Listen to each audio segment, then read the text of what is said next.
Cylinder தட்டுப்பாடுன்னு செய்திகள் வர்ற தருணத்தில் இங்கே பாருங்கள், இரவு பகலாக சிலிண்டர் விநியோகம் செய்யப்பட்டு கொண்டு இருக்குதுங்க.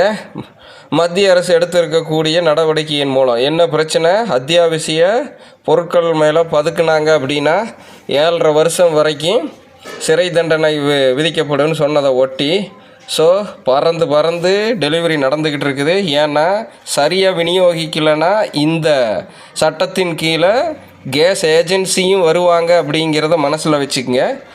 நிறையா பார்த்தீங்க அப்படின்னா தட்டுப்பாடுன்னு செய்திகள் வந்துக்கிட்டு இருக்குது. அதை ஒட்டி அது உண்மை பொய்யை தாண்டி இந்த மாதிரி டெலிவரி செய்யப்பட்டுக்கிட்டு இருக்குது பார்த்தீங்களா, இதையும் மக்கள்கிட்ட கொண்டு போய் சேர்த்தணும். குறிப்பாக இந்நேரத்துக்கு அர்ப்பணிப்பு உணர்வோட அந்த டெலிவரி ஆட்கள் எல்லாம் செய்கிறாங்க இல்லைங்களா, அவங்களுடைய உழைப்பு அங்கீகரிக்கப்படணும்.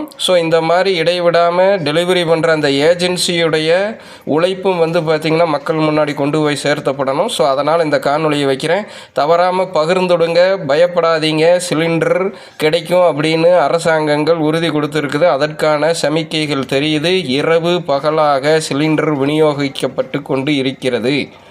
இன்னும் ஆதாரமாக காணொலியை தொடர்ந்து வைக்கிறேன், பாருங்கள். நான் உங்கள் ஜெம்சி குரு. அறிய வேண்டிய அவசியன்மை செய்திக்காக நம்ம சிசி நியூஸ் தமிழுக்கு.